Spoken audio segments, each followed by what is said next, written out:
If you ever want to know how small you truly are in this world, just step onto a gondola, suspended a good 200 feet over a river that is loudly arguing with physics.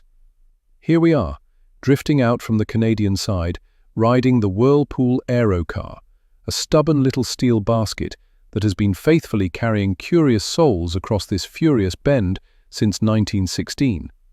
That's right, this cable car is older than most of the countries competing in the Olympics, and yet here it is, gliding along as calmly as a swan.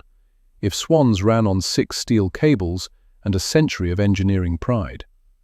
Beneath us, the Niagara River is doing its dramatic costume change. Upstream, it comes racing down the Niagara Gorge after tumbling over the falls, full of speed and attitude. Then, it hits the great geological decision point, the Niagara Whirlpool, where the river encounters a sudden right-angle turn carved into the ancient rock of the Niagara Escarpment. Water hates right angles, so it rebels. It swirls, collides with itself, spirals into a deep bowl, and creates one of the most powerful natural whirlpools in North America. Hydrologists estimate the current can reach 35 to 40 kilometers per hour, pulling nearly 6,000 cubic meters of water per second into a majestic sideways spiral. From up here it looks peaceful, a gentle turquoise spin, but down at river level it sounds like the earth clearing its throat. As the gondola hums forward on its slow, scenic journey, the view opens all the way to the American side. The cliffs are sheer here, sculpted over 12,000 years since the end of the last ice age. You can see the bands of ancient shale and limestone, like pages of a book the continent has been writing for 500 million years. And if you look very, very carefully, right down at the water's edge on the US side, there they are.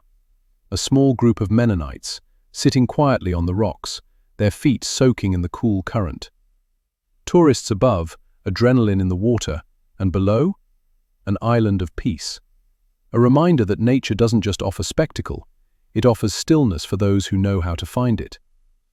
Our gondola keeps drifting forward, the steel wheels singing softly along the rails, the sunlight glinting off the river far below.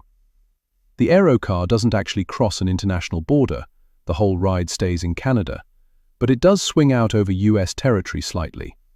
A friendly little wave across the line, like Canada saying, "Hello neighbor, we're just admiring your shoreline." Below us on the rocks is a place that becomes a pilgrimage site for anglers every fall. When the air grows cooler and the leaves begin to whisper their September rustling, the Chinook and coho salmon start pushing up the Niagara River.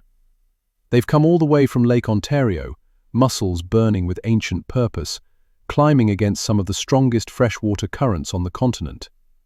Hot on their tails, or more accurately, waiting patiently ahead of them, are the fishermen. They stand on the boulders, casting into the surging green water with the optimism that only anglers and people who buy extended warranties possess. And in those autumn weeks, the river is alive. Big salmon, steelhead trout, lake-run rainbow trout, all answering some deep invitation written long before humans learned to stand upright. The gondola reaches the far platform now, hovering gently before beginning its return along the same cables. The view backward is even more breathtaking, the sweep of the gorge, the thick forest of maples and oaks clinging to the cliffs, the river twisting like a blue ribbon pulled by unseen hands. Above it all, we drift, tiny but privileged witnesses. As we glide back toward the Canadian station, the wind shifts just a little, carrying the faint roar of the distant falls themselves. Even from kilometers away, Niagara is never completely silent, like a giant who snores softly but persistently.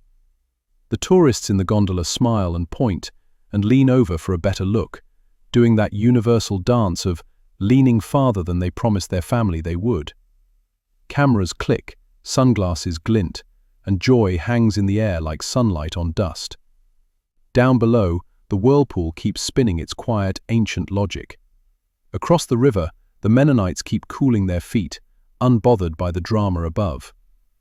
And here we are, floating between sky and water, between geology and time, suspended for a moment over one of nature's grandest temper tantrums. A little cable car, a deep gorge, and 5 minutes of remembering that the world is vast, wild, and endlessly beautiful, and that sometimes all you need to do is glide across it and breathe.